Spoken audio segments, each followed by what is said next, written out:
ABCT is proud to present the Clinical Grand Rounds. This series of clinical interviews by skilled therapists was designed to allow the viewer to observe an unrehearsed therapy session. The simulated patients, in all cases, have been prepared to play a specific role and to allow the illustration of the treatment of a particular clinical problem. The therapists will be demonstrating their renowned approach to clinical intervention. On behalf of ABCT, thank you, and we hope you enjoy this tape. I'm Marsha Linehan, and this is Stacy Shaw Welch. Stacy, who is the client who was here last year. If some of you were here last year, she came and had her first session. And right at the moment, she hasn't come into my office yet. This is Stacy Shaw Welch, but the client, Stacy, hasn't shown up yet. And she meets criteria for borderline personality disorder, is episodically suicidal. When she is suicidal, she has a history of some serious suicide attempts, but also has a lot of non-suicidal behavior, such as cutting, burning her wrists with cigarettes, and taking overdoses. And could I just ask, actually, if we could not have a whole bunch of pictures taken while we're doing this, just because it keeps distracting me. I'd appreciate it. So she's about the same age, the age you're seeing. She has a history of getting really reasonably good jobs, and then she loses her jobs. She loses her jobs through a lot of behaviors, but she has, besides borderline personality disorder, also within the borderline, has a lot of paranoid ideation that's occasionally extremely severe. And she tends to get paranoid when she's working. And she gets paranoid about the people at work and starts thinking that they're all talking about her. She gets fired quite often, thinks that she's being fired because they know that she's borderline personality disorder, know that something's wrong with her, and that's why they're firing her. And doesn't recognize that it's possible they could be firing her because she's done things like go into the bathroom and cut herself at work and come out bleeding, yell and scream or getting fighting matches, refuse to do things, and creates a lot of interpersonal turmoil at the job. What else should I add on that's important or useful? Some therapy interfering behavior, leaving, lots of avoidance. She's yes. Well, she has a lot of therapy interfering behavior, and she can be very avoidant. She can come into therapy sessions and not talk. She calls a lot, wants the calls to be answered, threatens suicide. Anything else? I think that's good. Okay. Well, all around on the difficult side. And so she came into therapy in her first session saying she was going to kill herself. And we're starting this session with what's happened in the past week is that she called me during the week. She actually paged me. And I got the page, but I was involved in other things. And I called her back about 4 hours later. And when I called her back, she said, she answered sort of tearfully, and then said, well, it's too late. I've already cut myself. So I said, oh, gee, I'm sorry about that. Sounds like you've already worked on solving the problem. We're going to have our session in a couple of days. You can call me back in 24 hours if anything else comes up that you want to talk about, but I'm not going to talk to you now. And checked out how medically serious it was, whether she had cut herself, whether she needed medical attention, whether she was bleeding, whether it was dangerous. It wasn't medically dangerous, so I told her I wasn't going to talk to her because I had previously told her that she could call me when in a crisis, but if she solved it herself before I got to her before she got to me, by cutting, harming, trying to kill herself, or any of that behavior, then she would forego talking to me for 24 hours. And so she knew that rule. And so then we hung up the phone. She didn't call back, and we had a session. This is 2 days ago that this happened. So she's walking into the session now. So I'm assuming that for sure we're going to be talking about this. The other thing that's useful to know is that one of the things when she calls and threatens to kill herself that is useful, and it turns out to be actually, we've had a lot of clients where this is the case. They're going to kill themselves except for the fact that they have a cat. And they have to take care of the cat so they can't kill themselves. Or they have a dog and they can't kill themselves because they have the dog, because no one would take the dog. And with her, that's been extremely valuable because she actually has no one who could take care of her cat. Her mother and her family won't take the cat. They don't hate cats and won't take it. So that's actually been quite useful. And so that's the only little piece of history. Is there any other history that would be useful for them to know that will help them? We haven't scripted out this session exactly, except for what I pretty much told you. The reason being that last year we scripted the session, and then it wasn't going according to the script. The client wasn't exactly saying what the script had. And then I got unmindful and started saying what I'd agreed to say, independent of what the client was saying. And so it turned out to be not modeling the treatment. So we realized that if we came in with a script, and that in fact the only way you can really do dialectical behavior therapy is to do it very mindfully, and you have to respond to exactly what's being said. And so we haven't scripted too much, but it would be helpful if we knew any other background they should know. I think other than there's not a lot of support network, that has been important. There's a pastor and that's about it. So in terms of when risk goes up, it's a bit scarier given the lack of social support network. Right. Yeah. Okay. All right. So the other thing you're going to see is that I'm not going to start out overly warm, because she's engaged in a behavior, and I happen to be one of the primary reinforcers in her life. And so my approval, my warmth, my friendship, my caring and accepting is a high-ticket reinforcer. So I don't want her to be able to cut herself, come into a session, and have it have no effect, have there be no consequence in her relationship with me. But I'm going to try also, probably I won't be terribly cold either, but I'm not going to be my usual gushy, sympathetic, sweet and warm self, at least not at the get-go. Okay, so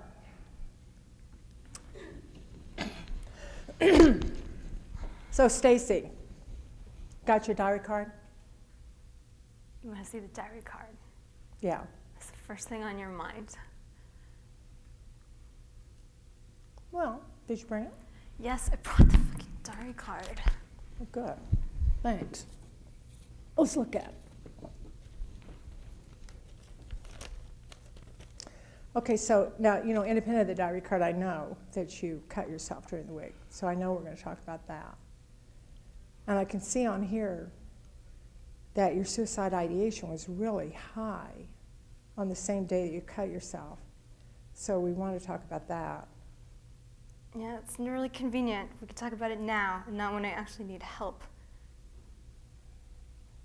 Let's go ahead. We'll do it your way, Marcia. We always do. Well, that's the main thing I want to talk about. Is there anything on your agenda? Let's just go with yours. I mean, it's not like what I actually want to do is going to make a bit of difference in this therapy. I think you've made that very clear. Well, do you think there's something more important to talk about? I think helping me when I need help is important. Shall we talk about that too? Are you feeling like I didn't help you when you needed help? Are you kidding me? I don't know how you can ask me that question. Shall we talk You about it? hang up on me in the moment when I need you the most, and then you ask me. Yeah, I think we should talk about it. All right. So we should talk about the We phone should talk call? about it till like fucking ethics committee. Okay, so we're going to talk about me hanging up on the phone, or at least not talking to you. And we're going to talk about the fact that you cut yourself. Anything else? The fact that my life is complete and totally over. Just because you lost your job?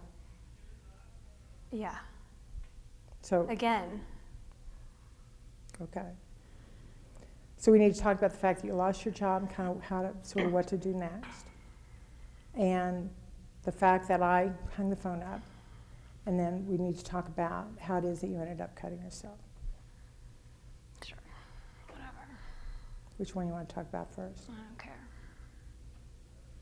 Well, let's talk about then how you ended up cutting yourself. I'm pretty obvious. So what happened? So first of all, tell me what you did. Exactly. What do you mean what I did? Well, I mean, where'd you cut yourself? I know you said you cut yourself, It's but the I mean, same where? as always. Same as always. On your arm? Yeah. Where'd you cut yourself with? A razor. How deep?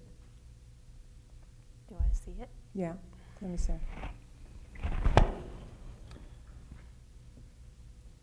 You know, those look to me like did you go to it doesn't look like you went and got any stitches, but that looks to me like you could have used them. What do you think? I think if you've ever been to an ER when you cut yourself, you'll know why I don't go. Okay, but part of the problem is those look deep and like you're going to have significant scars. So my suggestion is, in the future, if you do it, is that you put some sort of Band-Aid on it to keep it closed. But let's talk about how this happened. First of all, tell me, you were telling me on the phone that you wanted to die, but was this a suicide attempt, or do you think it was just a cutting? Were you thinking about killing yourself or wanting to kill yourself or wanting to die when you did it? I was thinking about killing myself. I thought you would help me, and you didn't. That's what I want to talk about. I want to talk about how it is that my life is not going better, and you are not helping me, and you are not available to me when I need help. Okay. So so it sounds like me not being available to you related to you cutting yourself? I cut myself the first time. I called you thinking you would help me. You wouldn't help me, so then I figured, what the hell? I might as well just go all the way. And so that's why I cut myself that deep. Yeah. So it's... I see. All right. Well, let's start back then. When did the thought of cutting yourself come in? Let's go back. What I want to do is just go back and see if we can figure out another way to have worked on that problem. I don't think the problem is the cutting, Marcia. The cutting helps. Mm-hmm. The problem is that my life is a mess. It's a total disaster. That's what I want to The work problem on. is not the cutting. All right. The problem is, though, when you cut, it keeps you from solving it a different way. I don't know any other way. All right. But don't you think it'd be reasonable to work on that? See if But we can let's figure talk out- about the other ways then. Okay, good. So let's go back and figure out what led up to cutting, and then let's just focus in, not on the fact that you cut, but on what else you could have done. Okay, fine. You want to do that? Yeah. All right. So tell me what happened. So Adam, that guy at work that totally has it out for me, Mm-hmm. he was just picking on me, like picking and picking and picking. Mm-hmm. And he just wouldn't stop. And then I had a customer, and the customer came and needed to make a purchase, and then she wanted to like X out half of the purchase. And I got kind of upset, and I couldn't quite figure out what to do. Like I couldn't figure out the register, and it was like my mind was just totally blank. And so then Adam comes over, and he's like, "What's the matter, Stacy? You're forgetting again. What's the matter? Oh, do you want to go cry?" Like that, just in that tone of voice. Mm-hmm. And so then I decided I wasn't going to cry. I wasn't going to go into the bathroom and cut myself, and I was going to stand up for myself. So I told him where he could go with that. And then the customer got upset, and so then I just lost it. And then my boss came down, and it just all ended up a big mess. And in the end of it, they fired me. Okay. So it sounds like the first thing that happened was you were upset at work. When did the thought of cutting yourself at work come in? It sounds like you got upset, he got mad at you, and then you actually thought of cutting and decided not to do it. Yeah. Okay. And so, and you didn't do it because you came into your mind that maybe you could solve the problem a different way? Well, I just knew, because I got fired before for doing that, because I didn't know they had the cameras on, and so they saw me with the cutting. Or no, then it was the time I went to the bathroom and did it. So I knew if cutting myself at work, I knew that I could get fired. So then I tried to do some other way, but then I got fired anyway, so a lot of good it did, you know? Okay. So should we spend a little bit of time on what else you might have been able to do at that point in the game? I mean, I stood up for myself, you know, I did everything I could do, but it's like Adam, it's like he has had it out for me from the beginning. Like, I think he likes picking on the weak or something, and he knows. He just knows. It's like he's so cruel. And then wait a second, stop a minute. So when you were there, were you thinking all those things? Like, did he say something and then you started thinking this, he's always doing this, he's out to get me? Yeah. Okay. Were you thinking that way about him, though, when you walked into work that day? He's always like that. Like, okay. I knew, like, the minute I walked in, I knew he was going to be one of the people. Like, he just has that aura, that, like, vibe. Like, it's like you mean black. the minute you got the job? The minute I met him. Yeah, but the day that you cut yourself, how are you feeling that day when you went to work? I mean, when you got up that morning, you kind of went to work. I was exhausted. I hadn't slept the night before. Okay, so you're tired? Yeah. Okay. And you go into work. And the first time you interacted with him, did you feel that he was on your case? That he was criticizing you or doing that something? Day, or yeah, that day. Well, I hadn't really interacted with him that well. Let's see what happened. So I went into work. I said hi to him, and he kind of like blew me off. So that was my first clue.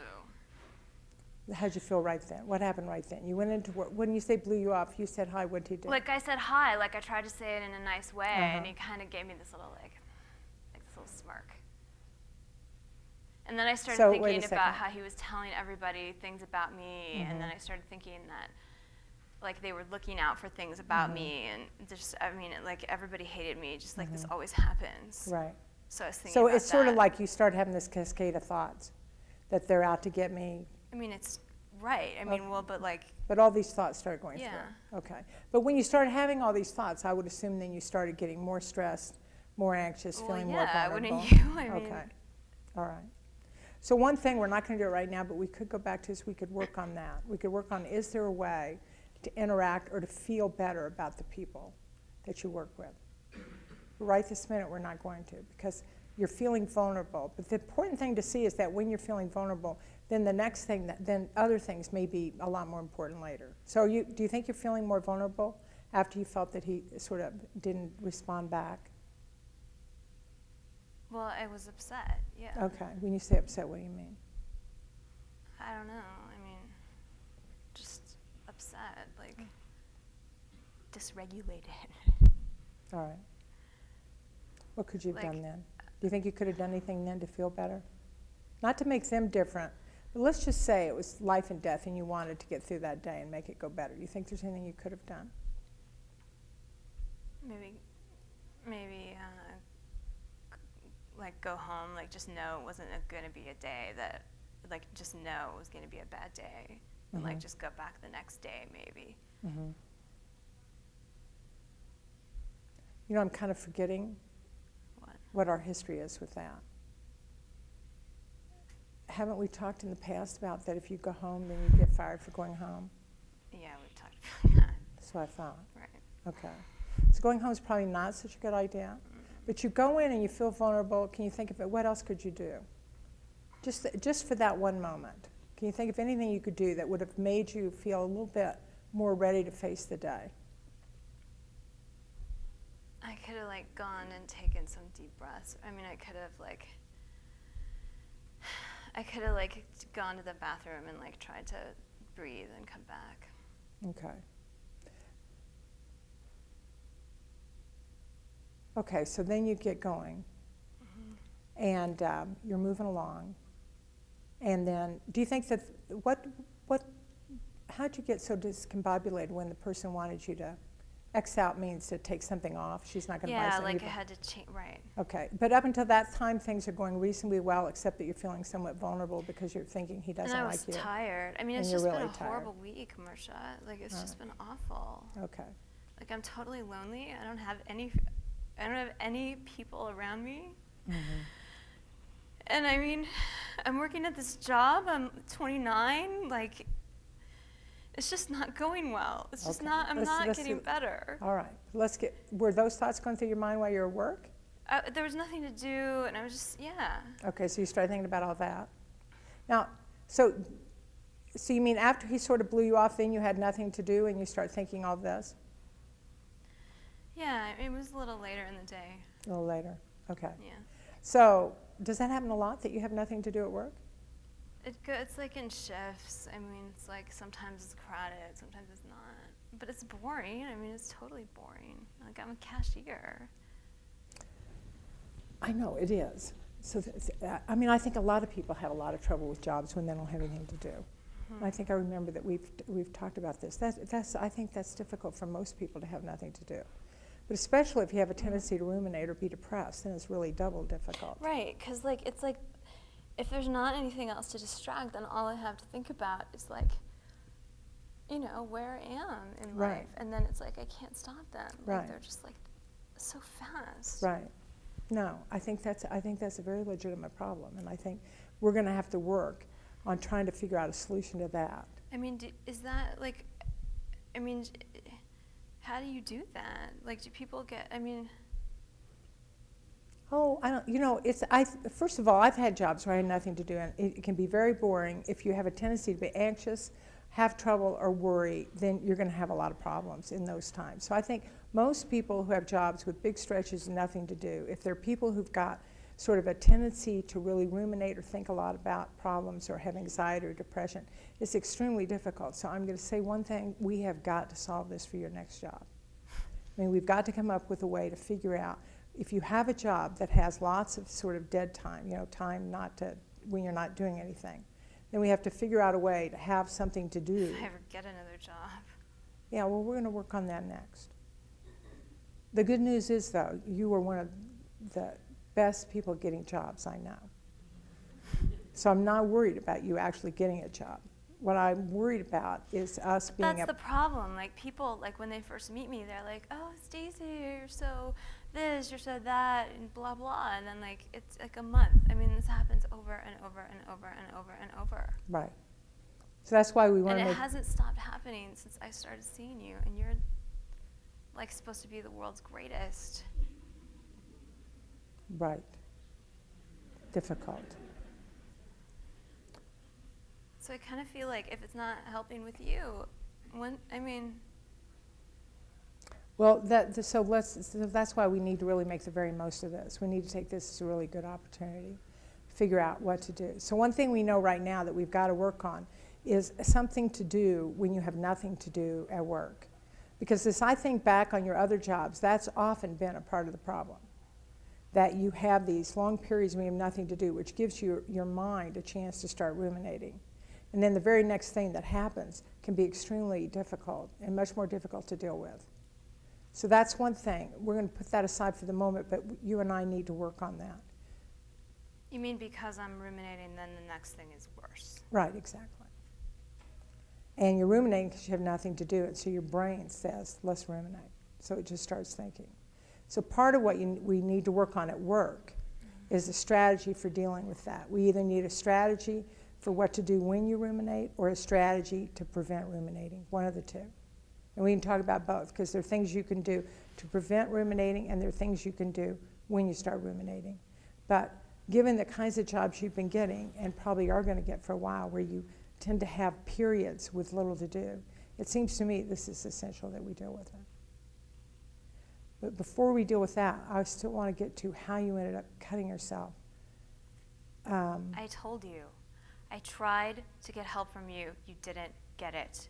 Like, I want to talk about this ruminating if you think that's going to help. I don't want to keep going over this again and again. We talked about it. We talked about what? Why I cut. I showed you. We're done. It's over. I won't do it again. I somehow missed something then. Why'd you, I didn't get why you did it. Because you hung up on me when I needed you to help me. I'm trying to figure out why you cut in the first place. Not why you cut again. Because it helps. I feel better, okay? Oh, so. Maybe it's sick and twisted and whatever, but what can I tell you? Okay, so the thought came into your mind. Right. When did the thought come in? At work. After you got fired or before? Before, like I told you, he was an ass. I thought, I can't go cut myself in the bathroom. I tried to deal with it. I dealt with it. I got fired. I went home. I cut myself once. I tried to call you to make it better because I was actually trying. Mm-hmm. You wouldn't help me, and there we have it. Okay. That's it. All right. So let me just ask one little thing. When you decided you weren't going to cut in the bathroom, in your mind, did you think, I'll just wait and cut when I get home? Yeah. Oh, so you just put it off? Right. Oh, okay. That's a skill. Putting things on the shelf.